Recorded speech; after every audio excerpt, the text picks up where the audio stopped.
오늘은 야곱 아들들의 복수라는 제목 가지고 하나님의 은혜를 같이 나누어 보도록 하겠습니다. 야곱이 가나안 땅으로 오게 된 것은 하나님의 은혜였습니다.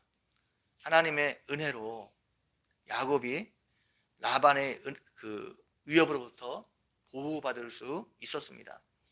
하나님의 은혜로 야곱이 형 에서와 화해를 하고 에서의 위협으로부터 벗어날 수 있었습니다. 모든 위협으로부터 벗어나고 가나안 땅에 도착한 야곱이 먼저 가야 할 곳은 베델이었습니다. 베델에서 야곱이 처음 하나님을 만났고 또 하나님과 서원한 곳이었기 때문입니다. 그러나 모든 위협이 사라지고 평안해지자 야곱은 베델로 올라가지 않았습니다. 하나님과의 소원을 잊어버렸습니다. 믿음을 따라 산 것이 아니라 야곱이 자신의 이익을 따라 살았습니다. 그래서 세겜에서 아예 정착했습니다. 이로 인해 야곱 집안 전체가 신앙적으로 문제가 생겼습니다. 또한 야곱의 딸 디나가 그 성의 추장 세겜에게 성폭행을 당하고 그 집에 감금되는 위기를 맞이하게 되었습니다. 이 위기를 평화적인 방법으로 처리할 수도 있고 또 전쟁이라는 극단적인 방법을 사용할 수도 있었습니다. 세겜은 자신이 잘못은 했지만 디나를 사랑해서 그녀를 아내로 삼고 싶어 했습니다. 지상금도 달라는 대로 다 주겠다고 약속했습니다.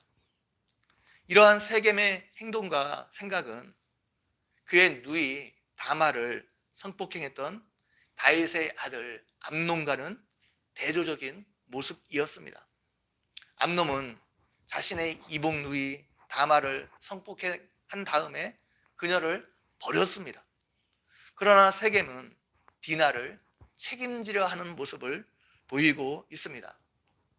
나중에 하나님께서 모세를 통해서 율법을 주셨는데 그 율법에서도 이러한 일이 발생했을 때 세겜이 하려고 한 것처럼 그 여자를 내 아내로 삼아야 한다 율법이 요구하고 있습니다. 세겜은 자신이 디나와 결혼하는 것을 넘어서 너희가 우리와 통혼하여 너희 딸을 우리에게 주며 우리 딸을 너희가 데려가 함께 거주하자 요청합니다. 서로 통혼하고 서로 매매를 하게 되면 서로에게 유익이 될 것이니까 우리가 한 민족처럼 살아가자는 것입니다. 세겜은 디나를 사랑했고 야곱이 많은 재물을 가지고 있었기 때문에 서로 매매를 하면서 살아가면 서로에게 유익이 될 것이라 생각해서 이러한 제안을 한 것입니다. 그들이 서로 통혼하는 것은 받아들일 수 없다고 해도 디나를 세겜과 결혼시키는 것은 충분히 가능했던 것입니다. 그렇게 하면 떨어진 야곱의 명예도 회복하고 주변 사람들과도 평화롭게 살 수 있었습니다. 그런데 야곱의 아들들의 생각은 조금 달랐습니다. 이 제안에 야곱의 아들들은 겉으로 받아들이는 것처럼 말하면서 속으로는 음흉한 계획을 세우고 있었습니다. 세겜에 있는 모든 남자들을 죽일 계획을 세웠습니다. 일단 세겜에 있는 모든 남자들이 할례를 받으면 디나를 아내로 주겠고 또 서로 통혼하며 매매를 할 수 있겠다 말합니다. 할례를 받지 않은 사람에게 디나를 아내로 주는 것은 자기들에게 수치가 되기 때문이라 말했습니다. 세겜이 이것을 좋게 여겼습니다. 그래서 자기 성읍에 들어오는 모든 사람들을 설득해서 할례를 받도록 만들었습니다. 문제는 그 다음에 발생했습니다. 그들이 할례를 받은 지 3일이 되었을 때 그들에게 고통이 가장 심했습니다. 이때 야곱의 아들들이 세겜 사람들을 기습해서 그 모든 남자를 죽였습니다. 사람을 죽이는데 그치지 않고 모든 재물을 빼앗고 그들의 자녀와 그들의 아내를 사로잡았습니다. 이것은 디나를 위한 복수치고는 너무나 가혹한 것이었습니다. 만약 복수를 위한 것이었다면 세겜만 죽이면 되었습니다. 그리고 디나를 데려오면 그만이었습니다. 그런데 세겜성에 있는 모든 남자를 죽이고 여자와 아이들을 사로잡고 물건을 다 누락질했습니다. 그것도 하나님의 백성의 표지인 할례를 이용해서 그 일을 행했습니다. 이스라엘 백성들은 자기 몸에 행한 할례를 보고 자신이 하나님의 백성인 것을 잊지 말아야 했습니다. 하나님께서 자신들에게 약속하신 언약을 항상 기억해야 했습니다.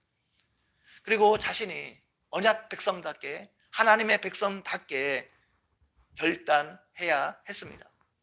그런데 그들은 그 거룩한 것을 자기들의 욕심을 채우는 데 사용했습니다. 야곱이 아들들의 행동에 대해서 책망했을 때 시몬과 레이가 아버지 야곱에게 대항합니다. 그러면 그들이 우리 누이를 창녀같이 대우함이 옳으니까 반문합니다. 시몬과 레이의 말은 얼핏 들으면 이치에 맞는 것처럼 보입니다. 분명한 명분이 있었습니다. 그런데 전체적인 사건의 진행 상황을 보게 되면 과연 이 일이 디나의 일로 일어난 복수를 위한 것인가? 아니면 복수를 빙자한 노략인가? 의심이 간다는 것입니다. 결과적으로 디나의 복수는 원인에 불과했고 그 핵심은 세겜성에 있는 여자와 또 물건을 노략질하는 것이었습니다. 명분은 그럴듯했지만 그 안에 자신의 욕심을 채우기 위한 그런 모습이 있었습니다. 우리도 우리 안에 있는 탐욕과 욕심을 그럴듯하게 포장할 수 있다는 것입니다. 실제는 자기 욕심을 위한 것인데 마치 대의를 위한 것처럼 신앙을 위한 것처럼 포장할 수 있다는 것입니다. 말씀을 묵상하고 말씀을 공부하는 것은 우리가 하나님의 말씀대로 살기 위해서입니다. 우리가 하나님의 말씀에 순종하기 위해서입니다.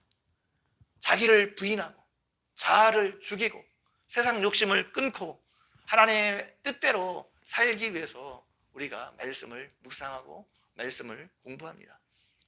그런데 그 말씀을 가지고 오히려 나를 합리화시킬 수 있는 도구가 될 수 있다는 겁니다. 오히려 내 뜻을 관철시키는 도구로 그것을 사용할 수 있다는 겁니다. 그래서 우리는 우리 안에 날마다 자기 부인이 있는지 점검을 해보아야 합니다. 그렇지 않으면 선한 도구조차도 악한 일을 하는데 쓰임을 받을 수 있다는 것입니다. 그 선한 도구를 가지고 하나님의 뜻을 이루는데 사용한 것이 아니라 내 뜻을 이루는데 내 어떤 욕심을 이루는데 그것을 사용할 수 있다는 것입니다. 그래서 자신을 늘 돌아보아야 하는 것입니다. 이것을 기억하고 날마다 자기 안에 자기 부인이 있는지 정말 이것이 하나님의 뜻인지 늘 생각하고 깊이 고민하고 모든 행동을 하는 여러분 모두가 되기를 주님의 이름으로 간절히 축원드립니다. 한번 기도드리겠습니다. 하나님 아버지, 오늘도 말씀을 통해서 우리에게 은혜 베풀어 주신 것 너무나 감사합니다. 주신 말씀처럼 날마다 우리 안에 자기 부인이 있는지 정말 이렇게 행하는 것이 하나님의 뜻인지 고민하고 행동하는 우리의 모습이 될 수 있도록 함께 해주시기를 원합니다. 감사합니다. 예수님의 이름으로 기도 올려옵나이다. 아멘.